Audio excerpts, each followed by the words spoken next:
G'day Beaks and Beaks to Be. Are you curious about learning more about beekeeping? I have been a beekeeper for over 55 years and rearing queen bees since the 1980s. When I met Alan through my local beekeeping club, I knew nothing about bees. This particular site is being developed in the next couple of months. And these two particular hives here, I am ready to euthanize. This is H12. As you can see, the hive is very propolis. There are an enormous amount of bees in the hive, but the problem is that it's got disease. The bees have to be killed, so it has to be irradiated to put it back in line with the rest of my hive so I can extract them at will.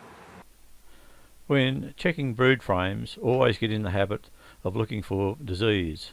This can save heaps of time, and disease can be picked up much more quickly. The first thing to look for when glancing over the brood is small pinholes in the capped brood. As can be seen here, there are perforated cells have AFB disease. After the bees have been killed, the hives are taken to the radiation plant for irradiation, and then they are sterile, ready to be reused again. There's one cell in the centre there that's been opened. There are quite a number of cells on this particular hive that have AFB disease. The first thing you look for when you're looking at your brood is looking for discoloured cells and sunken cells. You see where those sticks are? They're all different colour and they're sunken. Then we move over to the right.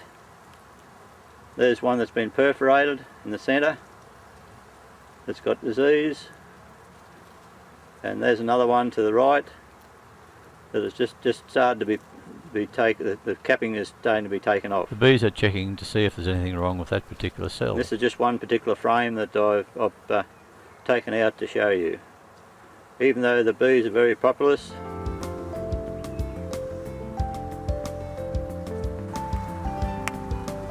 the hive has disease, and if you use these frames or honey or whatever in another hive, you'll transfer the disease. It is imperative that no test items such as sticks etc. are thrown on the ground for other bees to rob. The stands are now empty, and the two hives are ready to be euthanized tonight. In a couple of days' time I'll come back and wash down the stands with a very strong solution of bleach and let them dry, and then they'll be ready to return to the new sites for the new supers and new beehives.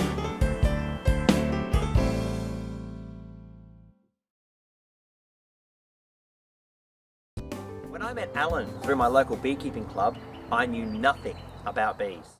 Well folks, this is my diseased site. I've been talking to a lot of professional beekeepers, and they also inform me that they have a diseased site. For when they get disease, they bring it to the site, which isn't generally a good honey producer. This particular site is being developed in the next couple of months. And these two particular hives here, I am ready to euthanize. The queens will be saved so that I can put them back in my nukes. I've been saving queens from diseased hives for the last 18 months, and it's been well worthwhile. When first working the hives, I use a pair of gloves until I find the queen in the cage, and then I take the gloves off to pick the queen up.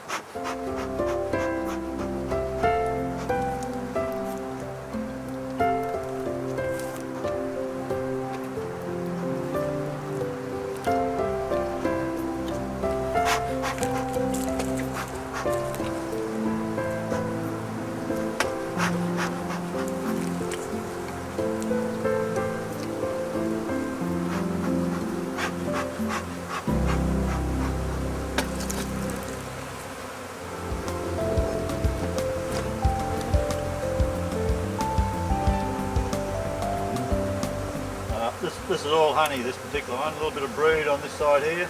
Again, you can see the indents of the cells where AFB disease is.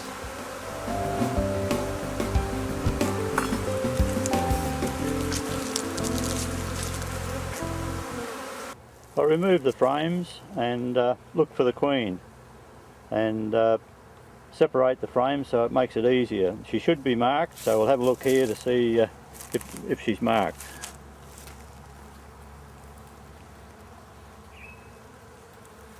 Yes, there she is, and she's marked. So we'll turn the frame around so that I can get to it. Because of the grooming of the queen is not prone to disease. There she is.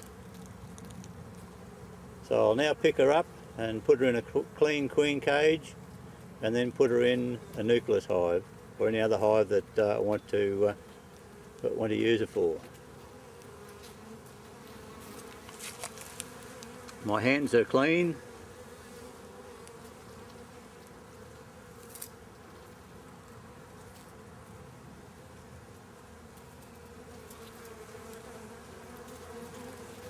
She's a lovely big queen.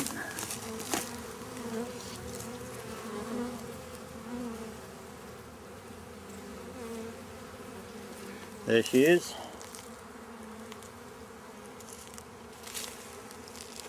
So I'll now put her in a queen cage.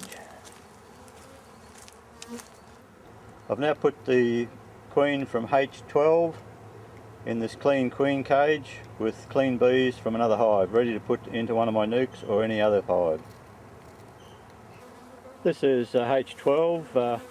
As you can see, the hive is very, very propolis. There are an enormous amount of bees in the hive, but the problem is that it's got disease. So it has to be irradiated to put it back in line with the rest of my hive so I can extract them at will. This is just one particular frame that I've taken out to show you. Even though the bees are very propolis, the hive has disease, and if you use these frames or honey or whatever in another hive, you'll transfer the disease. All the honey supers have now been removed from the hives. The queens have been found and caged, and now I'm going to blow all the bees out of the honey supers. There's one particular honey super ready for the bees to be blown out and put on trays. There's some more honey supers.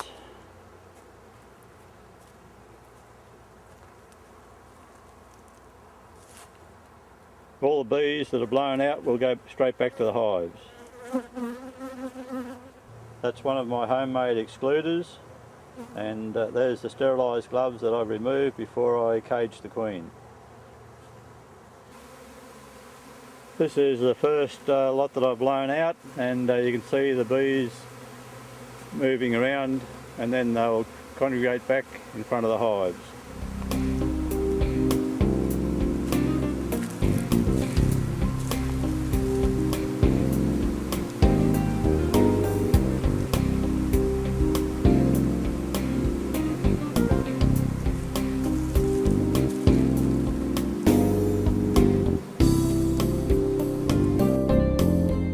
See, I have put the honey supers on special trays with paper, and then they are sealed so no bees can get into them and no honey can get out. The supers are now being put onto the vehicle, and they will be extracted. After they are extracted, the equipment will have to be really washed down with hot water and soap. The diseased, any material that's diseased will be, or has been, put in this particular bag for transfer to the transfer station.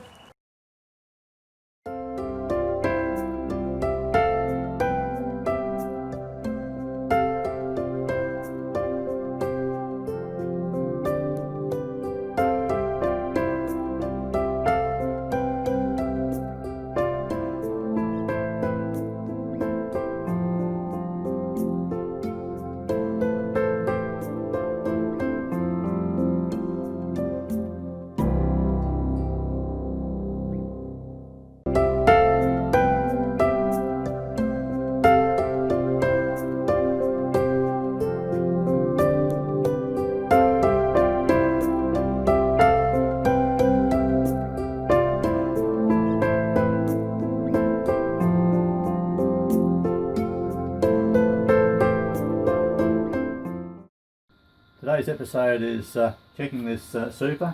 It's been here for just over 12 months and hasn't been opened since it was radiated. So I'm now going to take it outside and we'll open it up and see what it's all about. Just follow me out.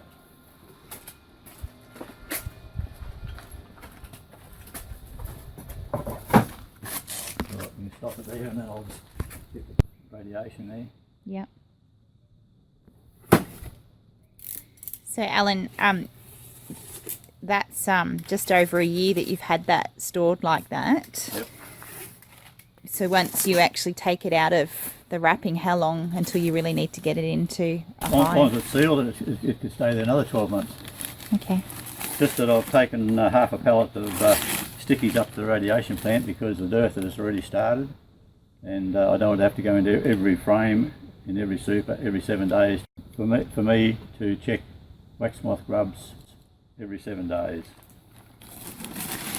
Humongous amount of work.